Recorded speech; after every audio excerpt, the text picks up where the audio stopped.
Fix rate loan लेने का सबसे बड़ा एडवांटेज एक क्या होता है कि आपको एग्जैक्ट अपना कॉस्ट पता लग जाता है, डेट रीपेमेंट करते हुए, सर्व करते हुए आपका कितना आपको देना पड़ेगा।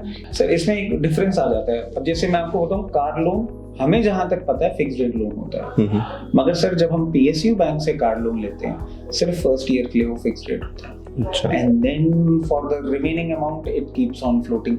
तो जो हम बात कर रहे थे फिक्स्ड रेट, अगर आपको कम रेट ऑफ इंटरेस्ट में मिल रहा है तो फिक्स्ड की तरफ जाइए, लेकिन अगर हायर साइड में मिल रहा है तो फिर फ्लोटिंग पे चले जाइए, क्योंकि आपको ये पता है कि ये काफी हाई है और यहाँ से अब शायद नीचे आएगा।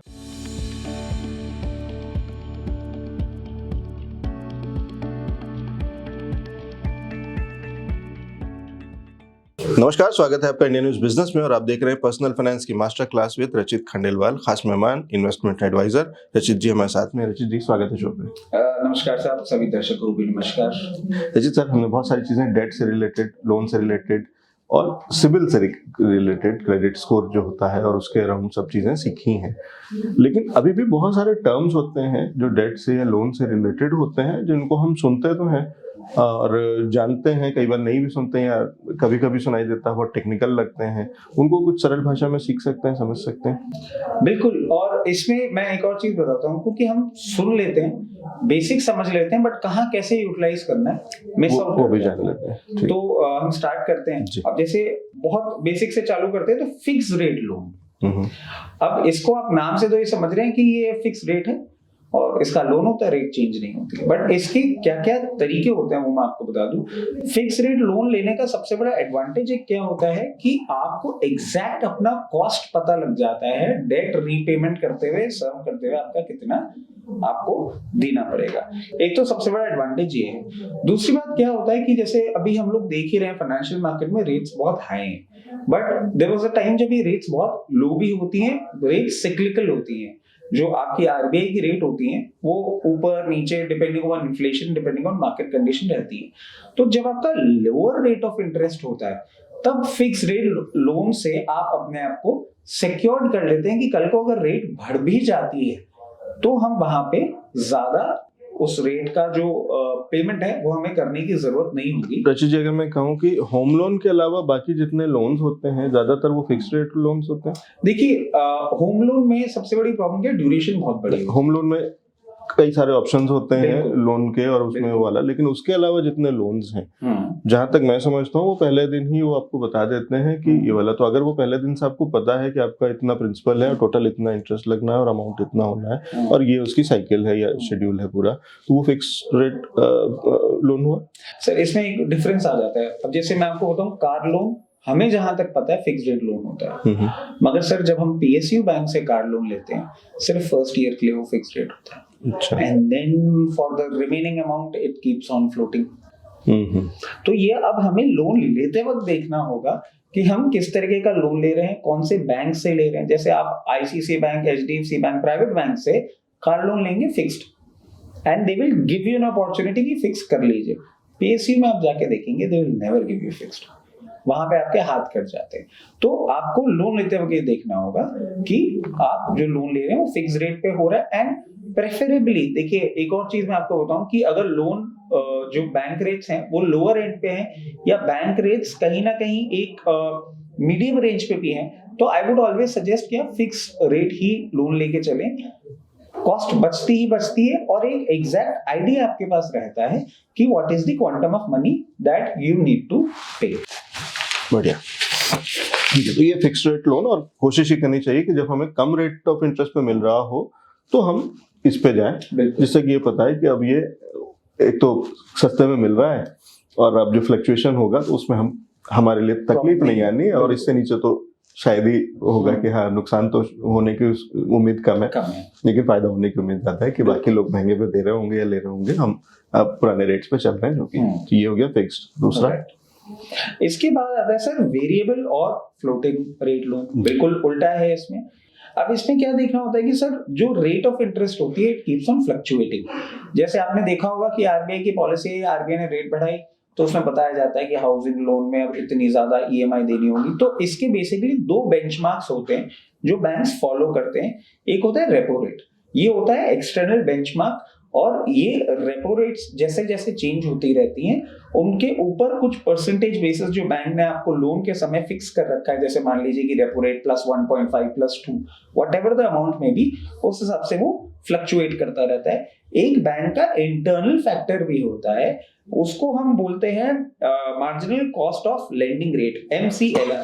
ये इंटरनली बैंक खुद डिसाइड करता है। somehow it is also connected with the way RBI is giving the instructions या rate fluctuate कर रहा है, मगर ये बैंक के कंट्रोल में होता है। Repo rate is not in control, ये जो होता है ये बैंक के कंट्रोल में होता है। ये दो बेसिक बेंचमार्क्स होते हैं जिसमें आपका फ्लोटिंग रेट जो है वो चलता रहता है।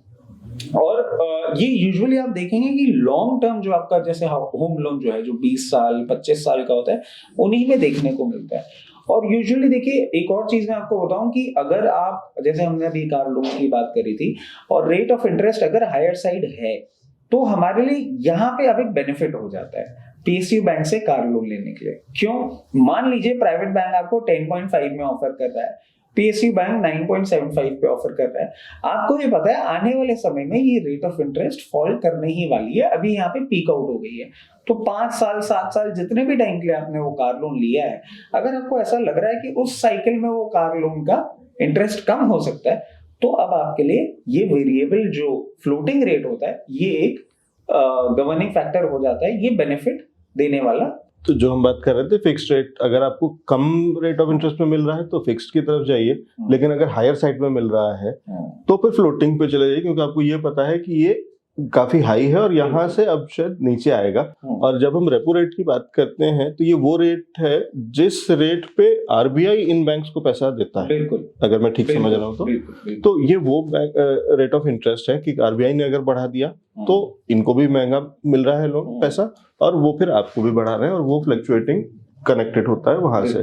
तो जब फ्लोटिंग होता है तो वो ये होता है, और RBI नीचे करेगी तो, लेकिन अगर आपने समझ लिया कि अब RBI बढ़ा चुकी है, और जो अक्सर जो रिपोर्ट आती रहती हैं और वो वाली चीजें गवर्नर साहब बताते रहते हैं कि अब चीजें बेहतर हैं और अब महंगाई काबू में है और अब इसके आगे हमें बढ़ाने की जरूरत नहीं है, या उस तरीके के जब आपको पता है कि हाँ इंडिकेटर्स मिल जाते हैं कि रेपो रेट, और उसके लिए आप हमारा चैनल भी देखते रह सकते हैं जहाँ पे हम ये बात करते रहते हैं, अक्सर बताते हैं समय समय पे, तो आपको पता है कि हाँ नीचे आ गया है या आना शुरू हो जाएगा। तो आपने अगर फ्लोटिंग लिया हुआ है तो आपका भी रेट ऑफ इंटरेस्ट नीचे आने लगेगा और आपको वो सस्ता पड़ेगा। तो ये वेरिएबल आप वहां काम में लेते हैं। इसके बाद आता है सर होम लोन और लोन अगेंस्ट प्रॉपर्टी। अब यूजुअली क्या हम सोचते हैं होम लोन या लोन अगेंस्ट प्रॉपर्टी क्या होता है, हम जा रहे हैं और घर खरीद रहे हैं तो हमको लोन मिल रहा है। नहीं, ऐसा नहीं होता है। आप इसको ऐसे समझें कि होम लोन या लोन अगेंस्ट प्रॉपर्टी एक ऐसा लोन होता है जो कि सिर्फ real estate as a collateral पे आपको दिया जाता है। जैसे मान लीजिए आपके पास घर है, घर पे अब आपको मगर कहीं कोई और घर खरीदना है, कोई और इन्वेस्टमेंट करना है, अब आपको वो लोन की जरूरत पड़ रही है, तो existing house which is owned by you, उस पे भी आप लोन अगेंस्ट प्रॉपर्टी या होम इक्विटी लोन बैंक से जाके, ठीक है, तो उसको आप मॉर्गेज कर सकते हैं बेसिकली। तो जरूरी नहीं कि आप खरीदने जा रहे हैं और उसी नए जिसको खरीदने जा रहे हैं वो आप उस पे होम लोन लें। आपके पास जो एग्जिस्टिंग जिसका कि आप पूरा पे ऑफ कर चुके हो, चाहे लोन पे, चाहे आपने वैसे ही खरीदा हुआ हो या आपका पेरेंटल हो, पुराना एंसेस्ट्रल हो, आपका अपना घर है, आप इसको भी मॉर्गेज करके इसके बेसिस पे आप बैंक से लोन ले सकते हैं। बिल्कुल। इसमें अब आने वाले समय में आपको मॉर्गेज और इसका भी डिफरेंस, मॉर्गेज बहुत जनरलाइज्ड हो जाता है, ये सिर्फ रियल एस्टेट प्रॉपर्टीज पे ही आपका डिपेंडेंट होता है, और इसको आप फिर मल्टीपल पर्पस पे यूटिलाइज कर सकते हैं। जैसे मैं आपको एक बात बताता हूँ कि अब होम रिनोवेशन हो गया, या मान लीजिए कि आप अभी कोई एक ऐसी प्रॉपर्टी की बात कर रहे हैं जिसपे आपको लोन नहीं मिलेगा, बट आपको पता है कि अभी वो प्रॉपर्टी का रजिस्ट्रेशन आ जाएगा, सब कुछ हो जाएगा, XYZ the value will enhance and you need money. So existing house को आपने प्लेज कर दिया और आपने वहां से लोन अगेंस्ट प्रॉपर्टी उठा के और पेमेंट कर दिया। अब इसमें एक और चीज देखनी होती है कि 2 पैरामीटर काम करते हैं। एक तो ये होता है कि उस पर्टिकुलर प्रॉपर्टी की वैल्यूएशन क्या है, दूसरी बात आपकी रीपेमेंट कैपेसिटी और आपका सिविल स्कोर क्या है। इन द सेंस मान लीजिए कि अब जैसे आप ही बता रहे हैं स्टोरेज प्रॉपर्टी है और आज के टाइम वैल्यूएशन बहुत अच्छी हो सकती है, 10 करोड़ 15 करोड़ व्हाटएवर। अब मगर आपकी रीपेमेंट कैपेसिटी नहीं है तो आपको लोन नहीं मिलेगा उस क्वांटम का। अब इसका हम रिवर्स एक्शन ले लेते हैं, आपकी रीपेमेंट कैपेसिटी तो है बट उस पर्टिकुलर प्रॉपर्टी की इतनी वैल्यू नहीं है, so a mix of both decides कि आपको किस तरीके का लोन मिल सकता है और उसी पे बैंक्स आपको आगे लोन देते हैं। ठीक है, तो अगेन एक और जो जिसको हम बहुत कॉमन सेंस जैसी चीजें समझ लेते हैं वो फाइनेंस में वैसे नहीं चलती। कि आपको लगता है बैंक तो इस प्रॉपर्टी के अगेंस्ट लोन दे रहा है, उसको क्या फर्क पड़ता है कि मेरे बैंक में मेरे अकाउंट में कितने पैसे हैं नहीं है, आपका तो लोन सिक्योर्ड है क्योंकि आपके पास तो ये प्रॉपर्टी रखी जा रही है जो कि इतने की है, जिसकी वैल्यू अभी हम कह रहे हैं कि ये तो 10 करोड़ की प्रॉपर्टी है और मैं तो आपसे सिर्फ 50 लाख रुपए या 1 करोड़ रुपए ले रहा हूँ, तो आपका तो पैसा सिक्योर्ड है, तो आपको क्या फर्क है। लेकिन ऐसे काम नहीं करता है बैंकिंग सिस्टम। वो साथ ही साथ ये भी देखेगा कि आपका ट्रैक रिकॉर्ड क्या है, आपका सिबिल क्या है, और अगर वो खराब होगा तो या तो आपको महंगा लोन मिलेगा और या हो सकता है ना भी मिले, और आपको ये समझ में नहीं आए कि ये बैंक क्यों मना कर रहा है तब, जबकि आप तो 10 करोड़ की प्रॉपर्टी दे रहे हैं और सिर्फ 1 करोड़ लोन मांग रहे हैं या 50 लाख लोन मांग रहे हैं। बहुत ही कम परसेंटेज है उस पूरे वैल्यू का, लेकिन चीजें ऐसे काम नहीं करते हैं फाइनेंशियल सिस्टम में। तो इसलिए आपको वो जो एक कॉमन सेंस, अगेन कई बार हम मान के चलते हैं कि ये तो ऐसा ही होता होगा या होना चाहिए, लेकिन ऐसा नहीं होता है, वो अलग चीजें होती हैं। ठीक, एक होता है सर हायर परचेज। इसमें क्या होता है कि एसेट आप इनिशियल पेमेंट के बाद ले तो लेते हैं, यूटिलाइज भी कर सकते हैं, but you don't become the owner. जैसे अगर आपने होम लोन लिया है तो वो आपके ही नाम पे रजिस्टर्ड होता है। हायर परचेज मैकेनिज्म में क्या होता है, वो आपके नाम पे रजिस्टर नहीं होता है। It is registered on the name of the lender, may it be a bank, may it be a NBFC, and registration आपके नाम पे तभी ट्रांसफर होता है जब आप पूरा का पूरा अपना कंप्लीट पेमेंट कर देते हैं। तो ये भी एक होता है, मतलब बिकॉज वी आर डिस्कसिंग, तो ऐसा नहीं हो कि कभी आपके सामने पर्टिकुलर टर्मिनोलॉजी यूज हो और आप बोले कि भाई ये पता नहीं क्या बातें हो रही हैं। बट हायर परचेज मैकेनिज्म भी होता है wherein the lender keeps the registration, the ownership right with themselves, और एक बार पूरा पेमेंट हो जाने के बाद ही आपको ये मोस्टली जहाँ तक मैं समझता हूँ ये कमर्शियल व्हीकल्स में, कैब्स में, उस तरीके की चीजों में शायद ज्यादा यूज होता है। या आपने ट्रक खरीदा तो ट्रक उस बैंक के नाम खरीदा जाता है, उसी का होता है, और जब आप पूरा रीपे कर देते हैं इस लोन को तब वो ट्रक आपके नाम ट्रांसफर हो जाता है। तब तक अदरवाइज उसका ओनर वो बैंक रहता है या वो कंपनी रहती है, फाइनेंशियल इंस्टीट्यूशन रहता है। और मतलब आम बोलचाल में मुझे लगता है कि शायद सबसे ज्यादा शायद कमर्शियल व्हीकल्स में ये यूज होता होगा या उस तरीके की चीजों में, बट हाँ प्रॉपर्टी में या बाकी जगह भी कहीं कहीं हो सकता है, होगा। थोड़ा कॉस्टिंग का वो भी डिफरेंस है, तो शायद इसलिए भी उतना प्रैक्टिकल नहीं रह जाता होगा कि 2 बार अगर इस पे स्टैम्प ड्यूटी पड़ेगी तो वो कॉस्ट कौन बेयर करेगा, और वाला जो कि गाड़ी ट्रांसफर में शायद उस तरीके का उतना बड़ा खर्चा नहीं है।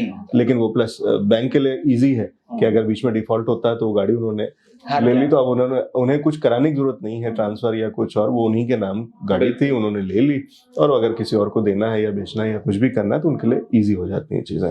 इसमें सर एक और चीज ऐड करना चाहूंगा जो कि आपकी तरफ से एक पॉइंट आया है, कई जो ट्रांसपोर्ट एजेंसीज हैं या कई जो टैक्सी सर्विसेज होती हैं जो कि बहुत बड़ी हैं अपने देश में, वो भी आपको इस मैकेनिज्म पे देती हैं कि आप उनके पास एज अ ड्राइवर आएंगे, आप ईएमआई भी सर्व करेंगे, आप गाड़ी में परसेंटेज शेयरिंग भी उनको देंगे। So it's a win win situation.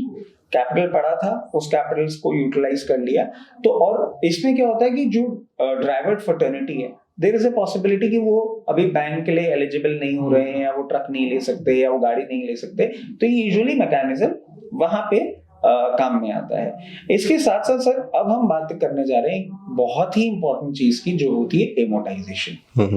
अब एमोटाइजेशन क्या होता है सर? एमोटाइजेशन एक पूरा का पूरा प्रोसेस होता है जिसमें आप जो कैपिटल आपने लेंडर से लिया है उसको पूरा का पूरा रीपेमेंट आप जो कर रहे हैं, वो हम उस प्रोसेस को एमोटाइजेशन बोलते हैं। जैसे आपने कभी भी लोन लिया हो, उसमें लोन में आपको जब भी आपका पूरा का पूरा डॉक्यूमेंट आता है तो एक रिपोर्ट आती है उसके साथ, जिसको बोला जाता है एमोटाइजेशन रिपोर्ट। अब ये इंपॉर्टेंट क्यों है?